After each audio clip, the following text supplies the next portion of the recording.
Je crois que j'ai un petit peu craqué ce mois-ci. Juste un tout petit peu. Eh bien bonjour tout le monde, c'est Morgue, enchantée. Aujourd'hui nous nous retrouvons avec un tout petit peu de retard pour la vidéo des achats manga du mois de septembre. On va commencer tout de suite parce qu'il y a énormément à présenter. C'est parti! Alors ce mois de septembre a été plutôt très riche en termes de vente de mangas puisque j'ai dit au revoir à certaines de mes séries et donc ça m'a fait des sous, ça m'a fait de la place et j'ai pu m'acheter d'autres mangas à la place. Mais j'ai un peu dépassé les bénéfices achats, vous voyez. Je crois que l'équilibre ne s'est pas fait correctement dans ma tête et donc je me retrouve avec 7 giga pile. Il n'y a pas que des mangas neufs, il y a aussi pas mal de mangas d'occasion que j'ai trouvé, vous savez sur quelle plateforme, Vinted mon ami. Et donc je vais vous présenter tout ça. C'est parti! Je vais essayer de les ranger au fur et à mesure parce que je crois qu'il y a une pile qui va finir par me tomber sur la tête vu comment c'est très haut en fait. Je sais pas si vous voyez, voilà. Hop. Donc on va faire comme ça. Et vous verrez la pile diminuer petit à petit. Je vais commencer par les achats en neuf et on commence par de l'Osamu Tezuka. Je complète la collection avec Neofaust, qui n'est pas super connu, j'ai l'impression. Debout l'humanité. La femme insecte. Et hop hop hop. Avaler la terre. Ce sont tous les 4 des livres de l'édition Fulbleu, je ne sais pas trop comment ça se prononce. Fulbleu, je ne sais pas pourquoi ils ont choisi ce nom-ci. On dirait qu'ils ont été inspirés des escargophones de One Piece.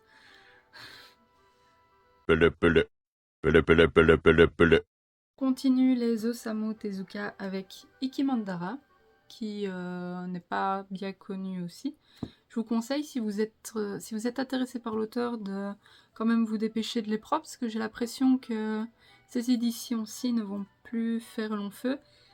Et prenez-les avant que tous les scalpers à la con les prennent avant vous et les mettent à des prix exorbitants.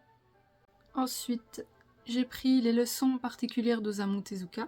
Donc c'est pas un manga, mais c'est un livre qui explique un peu comment il fait lui pour créer ses personnages, la manière de dessiner les émotions, comment est-ce qu'il construit ses scénarios. Ça a l'air super intéressant. Je crois que je le lirai pendant mes nuits de boulot, tiens. Toujours dans les Osamu Tezuka, je vais commencer par le meilleur, hein, franchement, y a rien à faire. Je veux compléter toute la collection de cet auteur parce que c'est un auteur vraiment qui a un univers qui me fascine clairement. Alors, là c'est plus connu, c'est Kirihito. Ensuite, nous avons les 3 Phénix, l'oiseau de feu qui sont sortis. Il me semble que il y a le 4e qui va sortir en octobre ou en novembre. Je crois que ce serait plutôt novembre. Voilà. Et puis, que je voulais vraiment découvrir, c'est les Dororo, tome 1 et tome 2. Et je crois que c'est bon pour les Tezuka. Oui, je n'en vois plus. Donc c'est déjà pas mal et ça fait déjà pas mal à lire. Ensuite, on va parler un peu de la thématique de la guerre, tout simplement, avec le tome, le one-shot de Opération Mort, de l'édition Cornelius, il me semble. Oui. Ça, je l'ai découvert sur la chaîne de Authentique Manga, et il m'a vraiment donné envie de le prendre. Et ça, je vous conseille, si vous le voulez, prenez-le très vite. Parce que j'ai vu que sur Manga Collect il était en arrêt de commercialisation. Et je ne sais pas si les scalpers vont aller dessus, mais je vous conseille quand même de le prendre avant qu'il ne soit plus disponible ou alors à des prix exorbitants. Et toujours sur le thème de la guerre, j'ai pris le tome 2 de Fleur de Pierre. J'ai pas encore lu le premier tome, mais je fais confiance à à l'auteur et j'en entends de très bons avis. Donc à mon avis, je vais bientôt m'y mettre. Et c'est vraiment une très belle édition. Ensuite, eh bien, Sélection Manga m'a convaincue. Coucou à toi si tu passes par là. Je me suis pris les 4 premiers tomes de Kaiju Girl. Je crois que c'est les 4 tomes sortis à ce jour. Les couvertures sont vraiment très jolies, très mignons. Ouais, vraiment, vraiment sympa. En plus, Ototo, c'est une maison d'édition que j'aime vraiment bien. Les dessins ont l'air pas mal. Ouais. Je n'ai pas encore commencé, mais j'ai hâte de découvrir. Chez Ototo, j'ai continué Made in Abyss avec le tome 11 que j'ai déjà lu. Ça, c'est un manga, je le lis le jour même de l'achat, puisque c'est un de mes mangas préférés. Clairement, en fait, j'ai commencé vraiment à aimer les mangas par cette série-ci, dont l'anime est extraordinaire également.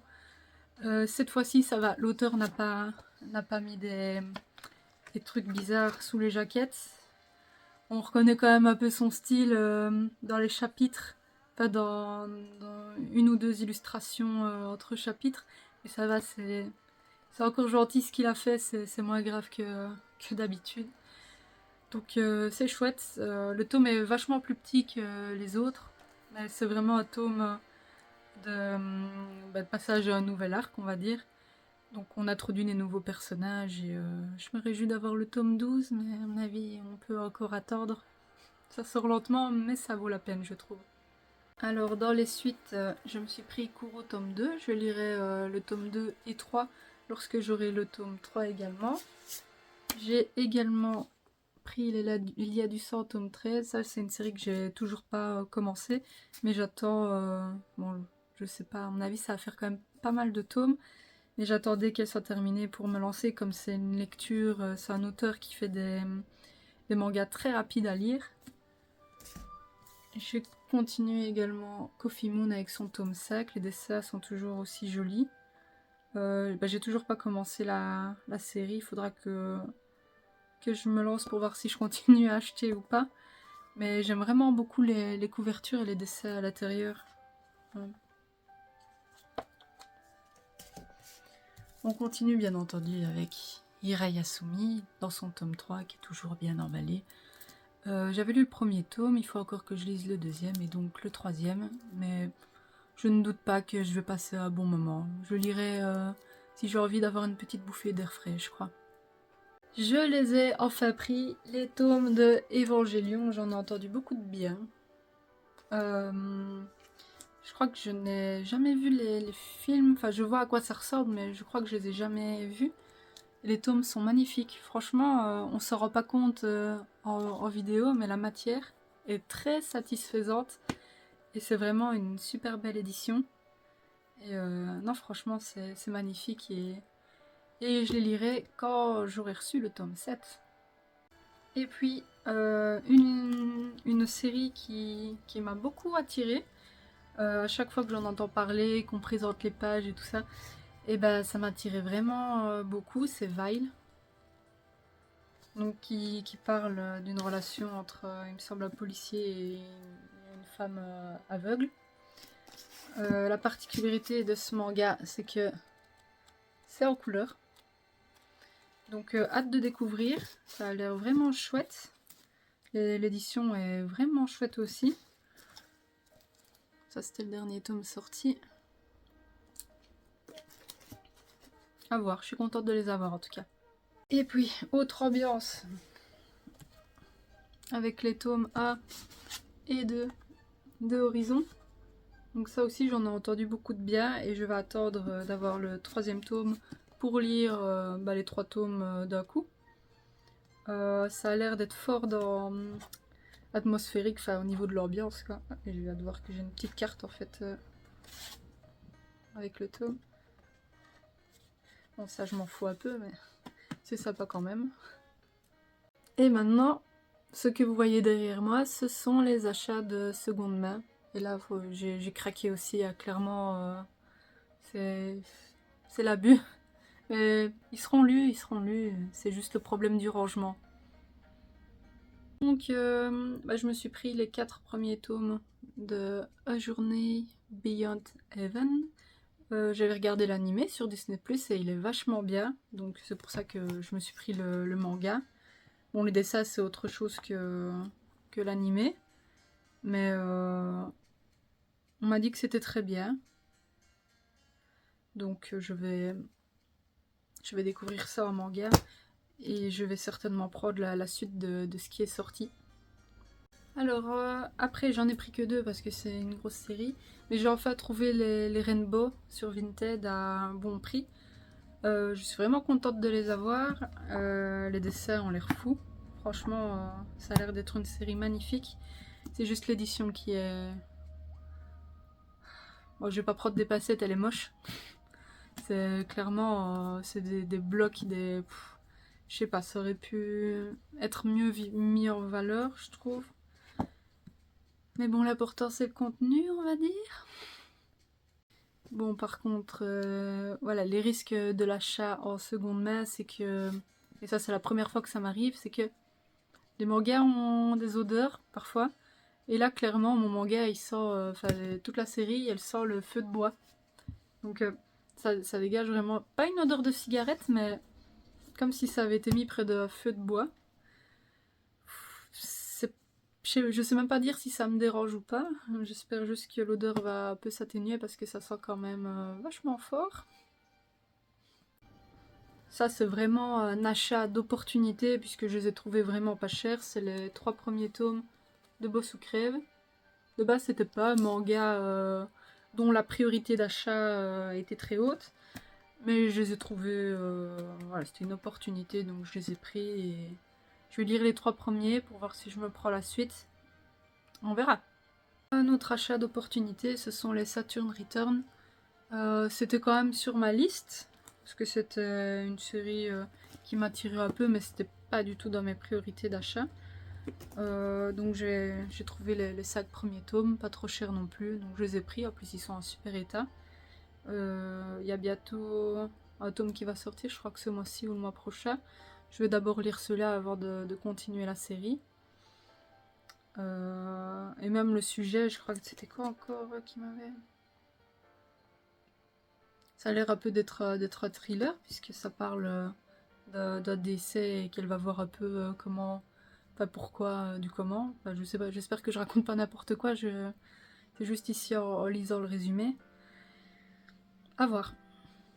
Avant qu'il se casse la figure.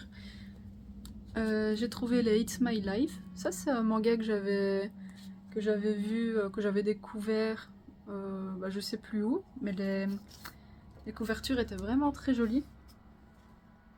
Ah, par exemple, j'ai pas beaucoup de mangas sur la magie, les mondes de sorciers, etc. Donc je me suis dit pourquoi pas découvrir avec celui-ci. En plus c'est de chez Ototo aussi. Mais franchement les dos là sont magnifiques. Ça donne vraiment bien. À voir aussi. Encore achat de seconde main et là je les voulais donc j'étais contente de les trouver. C'était les Thermae Romae ou Thermaroma, je sais plus. J'ai fait du latin il y a... Oh là là, il y a au moins X années. Et je ne me souviens plus de comment ça se prononce, donc c'est pas bien grave au pire. Donc c'est l'histoire de... Et je les ai lus. Je présenterai dans ma vidéo lecture, mais en gros c'est l'histoire d'un Romain dont son métier est de développer la technologie des thermes à Rome. Et à chaque fois, il va se téléporter dans certains endroits du Japon où il y a également des thermes dont la technologie est plus évoluée que la sienne. Il va s'inspirer de tout ça et pour de son côté développer sa technologie à lui. Et c'est très marrant. Il y a des situations assez comiques. Un manga qui est pas mal connu, que j'ai trouvé en seconde main, c'était les Silent Voice. Voilà. Qui existe également en animé, enfin en film je crois même. Je vais lire le manga avant de regarder l'animé. Je ne sais pas si je vais devoir sortir les mouchoirs. Pareil que c'est triste, donc je verrai bien. Je lirai quand j'aurai envie de verser ma petite larme. Alors, dans des petits tomes que j'ai trouvé pas trop cher non plus, j'ai trouvé les 2 anthologies de Tatsuki Fujimoto. Comme j'aime bien cet auteur, je me suis dit pourquoi pas checker ses anthologies, voir un peu ce qu'il a fait antérieurement à ses œuvres majeures. Et je me suis pris également dans le même lot le tome 6 de Dan Dadan. Donc j'ai toujours pas commencé Dan Dadan, mais ça ne saurait tarder. Maintenant j'ai pas mal de tomes, donc je vais pouvoir me les lire d'une traite et voir si ça vaut l'hype ou pas, selon moi, avis personnel. Là. Saison Life, ça je les ai achetés neufs en fait, je me suis un peu trompée dans ma pile, que j'ai déjà lu. Donc ça c'était un manga qui m'a tiré énormément, que j'ai été pas mal hypée, tout le monde en parlait aussi, donc j'ai été un peu prise dans la vague dans la vague pour ce manga. J'ai lu, bon ça ce sera dans la prochaine lecture, mais c'est bien, mais il y a mieux. En seconde mai, je me suis trouvé Arion, donc il n'a rien du tout, c'est cool, qui a l'air vachement bien, j'en entends beaucoup de bien en tout cas. Je vais attendre le tome, que les 3 tomes soient sortis pour pouvoir les lire. Je fais quand même confiance à la série puisque j'en entends pas mal de bien. Et tout ce qui est un peu mythologie, ça me déplaît pas du tout. Donc, et les dessins ont l'air vachement bien aussi. Rétro, mais j'aime bien le style. Donc, à voir quand le 3e tome sortira. Et enfin, il faut bien terminer. Je sais toujours pas où je vais pouvoir ranger tout ça. C'est toute la collection des Red Ice Sword, donc Akamegaki, là pour ceux qui connaissent l'animé. Moi j'ai découvert ce titre par son animé justement, que j'avais bien aimé, mais tout le monde disait que la fin n'était pas du tout fidèle au manga, donc je vais rattraper le coup et lire le manga pour voir si la fin est plus convaincante. Ça, je vais sûrement lire ça pendant mes nuits, tiens. Ça a l'air pas trop prise de tête. Et en plus, octobre, c'est un peu la période des trucs sanguinolents, machin. Donc ce sera vite lu. Alors, j'ai un peu oublié de mettre 2 mangas sur la pile. Et pourtant, ce ne sont pas des moindres, puisque il s'agit des 2 tomes sortis en octobre de Junji Ito, donc qui sont L'école des composés et Remina. Voilà, je suis contente de les avoir, mais il y a juste un truc. Hop. Ils sont tous les 2 à 20 €. Donc je vous laisse juger par vous-même ce qui peut expliquer la le même prix en fait, alors que Remina a une édition plus grande. Elle est aussi cartonnée, il y a juste l'école des composés qui a... elle, c'est une petite jaquette, bon c'est cartonné en dessous avec des écritures dorées. Donc pour le prix, je trouve que Mangetsu, pour le coup, abuse un peu, même si c'est une très jolie édition. Forcément, moi je le prends parce que j'aime bien Junji Ito et que j'aimerais bien compléter la collection. Mais qu'ils arrêtent un peu d'augmenter les prix comme ça, parce que c'est un peu l'abus. Et voilà, c'est terminé pour les achats manga du mois de septembre. J'ai vraiment bien craqué. Je vais devoir un peu vendre pour essayer d'amortir cette connerie. Parce que oui, clairement, acheter autant d'un coup, c'est un peu une connerie pour le coup. Mais bon, voilà. C'est comme ça, c'est quand on est pris dans quelque chose, parfois on a du mal à se mettre des limites. Et c'est un peu ma difficulté à moi, je crois. Et je crois que c'est la difficulté aussi d'autres personnes. Donc, essayez de consommer, mais avec modération, c'est comme pour tout en fait. J'espère néanmoins qu'il y a des titres que vous ne connaissiez peut-être pas ou que vous connaissiez et qui auraient donné envie de les prendre, de les découvrir. Ce sera sûrement plus intéressant dans la vidéo lecture manga, qui sera surtout des lectures ambiance octobre, Halloween. Donc ce sera des séries qui seront pour la plupart assez sombres. J'ai déjà commencé les lectures pour le mois d'octobre. Donc on se retrouve bientôt pour cette vidéo-ci, mais avant celle-ci, il y aura la vidéo des lectures manga du mois de septembre que je dois encore tourner. Je suis pas du tout en retard, non, et je vais travailler la nuit, donc j'aurai une tête comme ça, donc je crois que je vais la faire très rapidement. Mais en attendant, je vous souhaite une bonne journée, une bonne soirée et surtout une bonne lecture. À bientôt!